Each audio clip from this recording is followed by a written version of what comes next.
வணக்கம், முத்துக்குமார். நம்ம தமிழ் சார் சேனலை சப்ஸ்கிரைப் பண்ணுற அனைவருக்கும் என்னுடைய மனமார்ந்த நன்றி. எல்லோரும் டிஸ்க்ளைமர் பார்த்துக்காங்க. நம்ம சேனலில் கொடுக்குற அனைத்து தகவலும் ஒன்லி ஃபார் எஜுகேஷனல் பர்பஸ் மட்டும்தான். இதில் எதுவுமே ரெக்கமெண்டேஷன்ஸோ டிப்ஸோ கிடையாது. ஸோ நம்ம சேனலில் கொடுக்குற எல்லா தகவல்களையும் டிப்ஸாக கன்சிடர் பண்ணாதீங்க, ஓகேவா? நான் செபி ரிஜிஸ்டர்ட் அனலிஸ்ட் இல்லை. அதனால் before investing consult your financial adviser. இப்போது பிப்ரவரி 10 இன்றைக்கி மார்க்கெட்டில் என்ன நடந்திருக்கு அப்படின்றத பார்த்துருவோம். முக்கியமாக நம்ம பங்குச்சந்தையில் என்ன நடக்குதுன்றதை பார்க்கணும். அதுக்கப்புறம் தங்கம் மற்றும் வெள்ளி, கோல்டு சில்வரில் என்ன மாதிரியான ஒரு சேஞ்சஸ் நடந்திருக்கு அப்படின்றத பார்ப்போம். ஃபஸ்ட்டு விஷயம் பார்த்திங்கன்னா, இன்றைக்கி இந்த மியூச்சுவல் ஃபண்டோடைய டேட்டா ஜனவரி டேட்டாவை ரிலீஸ் பண்ணியிருக்காங்க. அது நீங்கள் சைடில் பார்த்துட்டு இருக்கீங்களா? அந்த மியூச்சுவல் ஃபண்டு டேட்டாவில் பாருங்கள், போன தடவை 66,500 கோடி அவுட்ஃப்ளோ, மியூச்சுவல் ஃபண்டை விட்டு எல்லோரும் வெளியே போனாங்க. இந்த தடவை 1,56,000 கோடிக்கு நெட் இன்ஃப்ளோ வந்திருக்கு மியூச்சுவல் ஃபண்ட்ஸில். மியூச்சுவல் ஃபண்ட்ஸில் அதிகமான பையிங் நடக்குது அப்படிங்கிறத நம்ம புரிஞ்சுக்கணும். ஃபஸ்ட்டு விஷயம், ஓகேவா? ரொம்ப ஹியூஜ் பையிங் மியூச்சுவல் ஃபண்ட்ஸில். ரெண்டாவது, நம்ம ரீட்டைல் இன்வெஸ்டர்ஸ்லாம் நிறைய பேர் மியூச்சுவல் ஃபண்டில் கவனம் செலுத்துகிறாங்க. அது பங்குச்சந்தைக்கு ரொம்ப ஹெல்த்தியான ஒரு விஷயம். பங்குச்சந்தை ஏறுது இறங்குது அப்படின்றத விட அந்த ஏற்ற இறக்கங்களை ஒரு பக்கம் நீங்கள் தள்ளி வச்சுட்டு மொத்தமாக பங்குச்சந்தை அப்படின்னு பார்க்கும்பொழுது இந்த மாதிரி மியூச்சுவல் ஃபண்ட்ஸில் அதிகமான ஃபண்டு போகிறது ரொம்ப நல்ல விஷயம். ஏன்னா இண்டிவிஜுவலாக ட்ரேடிங் பண்ணாமல் இருக்கிறது, அப்புறம் இண்டிவிஜுவலாக ஈக்விட்டியில் போகாமல் மியூச்சுவல் ஃபண்டை நோக்கி போகிறது நம்மளுடைய பணத்துக்கு கொஞ்சம் அந்த டேரெக்டாக ஈக்விட்டி போகிறத விட மியூச்சுவல் ஃபண்டு கொஞ்சம் பாதுகாப்பு அதிகம். ட்ரேடிங் பண்ணுறதை விட மியூச்சுவல் ஃபண்டு பாதுகாப்பு அதிகம். அந்த மாதிரி நீங்கள் கம்பேர் பண்ணும்போது மியூச்சுவல் ஃபண்டை நம்ம ஓகே அப்படின்ற மாதிரி சொல்லலாம். ஸோ அதனால் மியூச்சுவல் ஃபண்டு எனக்கு பங்குச்சந்தைக்கும் நம்மளுடைய ரீட்டைல் ட்ரேடர்ஸ் இன்வெஸ்டர்ஸ்க்கும் அது ஒரு பாசிட்டிவான விஷயந்தான். அடுத்தது பார்த்திங்கன்னா, ஸ்மால் கேப்பை பாருங்கள். அதில் கவனிக்க வேண்டியது, இன்ஃப்ளோ ஸ்மால் கேப்பில் கம்மியாக இருக்குது. அதே மாதிரி மிட் கேப்போடைய இன்ஃப்ளோ பாருங்கள், அதுவும் கொஞ்சம் கம்மியாக இருக்குது. லார்ஜ் கேப் இன்ஃப்ளோவும் லார்ஜ் கேப்பில் மட்டும் கொஞ்சம் அதிகப்படுத்தியிருக்காங்க. ஃப்ளெக்ஸி கேப்லேயும் இன்ஃப்ளோ கம்மியாக இருக்குது. தீமேட்டிக் இன்ஃப்ளோ மட்டும் அதிகமாக இருக்குது, ஓகேவா? ஸோ இது எல்லாமே நம்ம கவனத்தில் எடுத்துக்கணும்.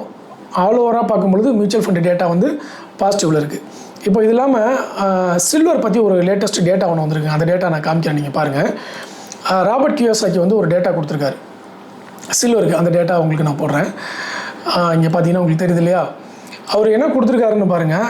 சில்வருக்கு just purchased another 600 US silver eagles அப்படின்னு சொல்லி கொடுத்துருக்காரு. US silver ஈகிள்ஸ்னு.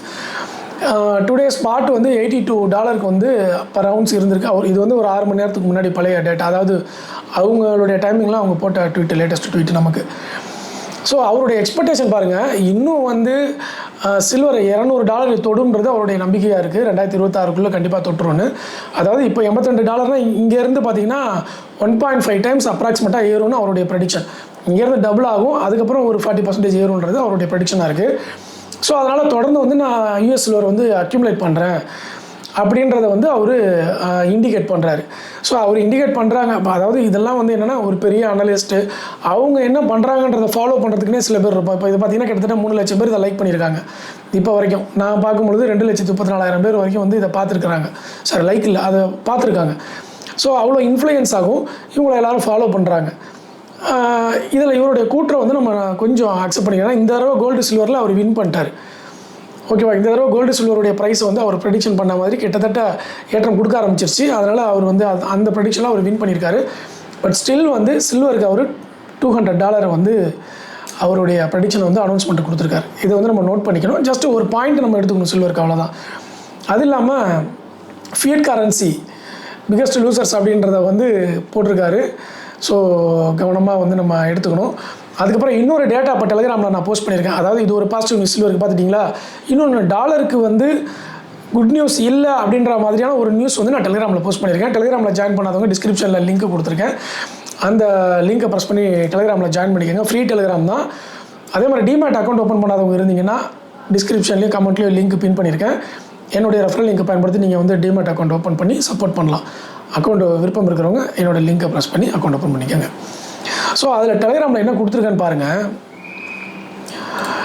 அந்த US உடைய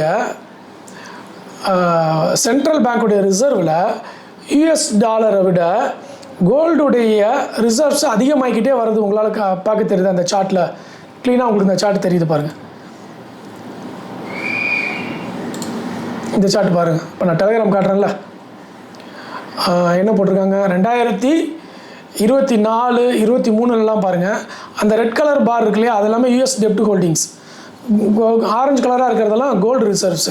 அப்போ 2025 அந்த கோல்டு ரிசர்வ் எவ்வளோ இன்க்ரீஸ் ஆகிருக்கு பாருங்கள், தெரியுதா? 17லேருந்து 24 இன்க்ரீஸ் ஆகிருக்கு. இங்கே யூஎஸ் டெப்ட் ஹோல்டிங்ஸ் வந்து 24லேருந்து 23 குறைஞ்சிருக்கு. 2021 குறைச்சிட்டே வர்றாங்க. ஆனால் கோல்டு வந்து அதிகமானதில் கோல்டு இந்த தடவை வந்து ரொம்ப அதிகமாக இருக்குது.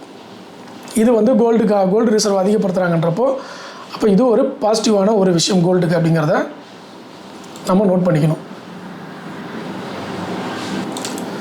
அடுத்தது இன்றைக்கி வந்து பாசிட்டிவாக இருக்கக்கூடிய அந்த sectors stocks top gainers list அப்படின்னு பார்க்கும்பொழுது ஃபஸ்ட்டு வந்து நம்ம நிஃப்டி பார்ப்போம். நிஃப்டியை பொறுத்தளவில் நமக்கு என்ன கொடுத்துருக்காங்க அப்படின்றது பார்த்திங்கன்னா இன்றைக்கி வந்து நிஃப்டி பாசிட்டிவ் தான்.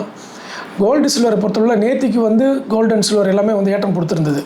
இன்றைக்கி வந்து இது வரைக்கும் நியூட்ரலில் இருக்குது. பட் நிஃப்டி வந்து இன்றைக்கி 84 புள்ளிகள் வந்து பாசிட்டிவில் இருக்குது. பேங்க் நிஃப்டி வந்து 53 புள்ளிகள் இப்போ வரைக்கும் பாசிட்டிவில் இருக்குது. கோல்டு பீஸ் நியூட்ரலாக இருக்குது. சில்வர் பீஸ் வந்து ஒரு கிட்டத்தட்ட ஒரு 1% பக்கத்தில் வந்து டவுனில் இருக்குது சில்வர் பீஸ்.